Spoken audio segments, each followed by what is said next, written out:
আপোনাৰ অথবা মোৰ সকলোৰে জীৱনত কেতিয়াবা নহয় কেতিয়াবা চিন্তা আহে। আমি কেতিয়াবা অকলশৰে চিন্তা কৰোঁ, কি কৰিম কি নকৰিম, ভৱিষ্যতে কি হ'ব। কিন্তু চিন্তা আমাৰ বাবে কিমান ভয়ংকৰ, কিমান বিপদজনক সেয়া আমি কেতিয়াও উপলব্ধি নকৰোঁ।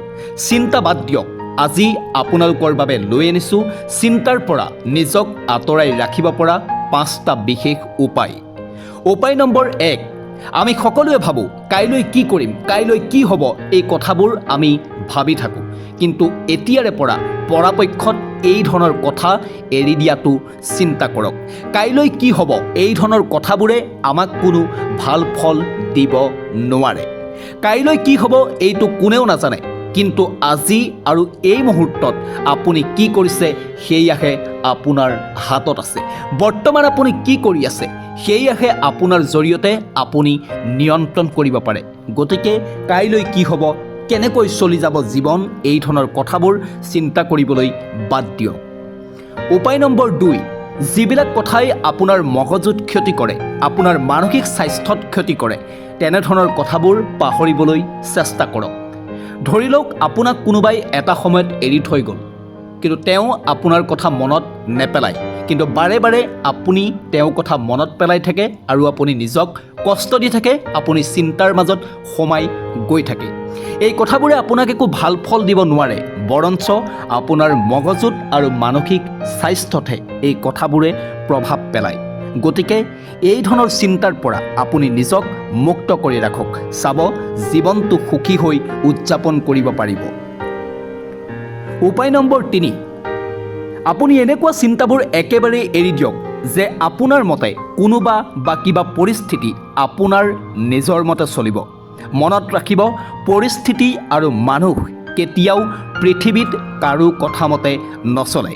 যেতিয়া এইবিলাকৰ ওপৰত আপোনাৰ নিয়ন্ত্ৰণেই নাই, তেন্তে কিয় অদৰকাৰীভাৱে এই কথাবোৰ আপুনি ভাবি নিজক অশান্তি দিয়ে।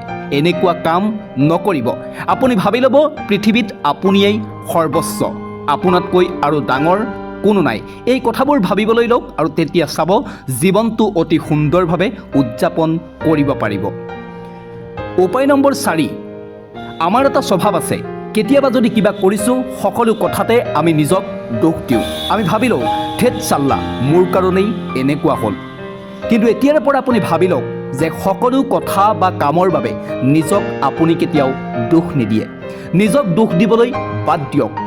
এই যে আপুনি নিজক দোষ দিয়ে, এয়া আপোনাৰ বাবে ভয়ংকৰ। ই আপোনাক কেতিয়াও ভালৰ বাবে সহায় নকৰে। এইটো নাভাবিব যে সকলোৰে দায়িত্ব আপোনাৰ ওচৰত আছে। আপুনি ভাবি ল'ব আপোনাৰ ওচৰত দায়িত্ব কেৱল আপোনাৰ নিজৰহে আছে। কিবা হৈছে হ'বলৈ দিয়ক, ভৱিষ্যতে ভাল হ'ব। উপায় নম্বৰ 5, আপুনি আপোনাৰ কথাবোৰ মনৰ ভিতৰতে নাৰাখিব। বহুলোকে নিজৰ মনৰ ভিতৰতে কথাবোৰ সুমুৱাই ৰাখে আৰু তাকে মনত পেলাই থাকে, যাৰ ফলত মানসিক স্বাস্থ্যৰ অৱনতি ঘটে। আপোনাৰ জীৱনত যদি কিবা হৈছে, আপোনাৰ জীৱনলৈ যদি কিবা সমস্যা আহিছে, তেনেহ'লে আপোনাৰ প্ৰিয় বন্ধু, আপোনাৰ পৰিয়ালৰ লগত কথাবোৰ শ্বেয়াৰ কৰক।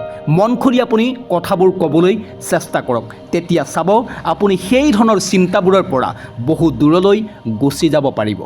এই 5টা উপায় যদি আপুনি মানি চলে, চাব এটা সময়ত আপোনাৰ জীৱনত চিন্তা নাইকিয়া হৈ যাব।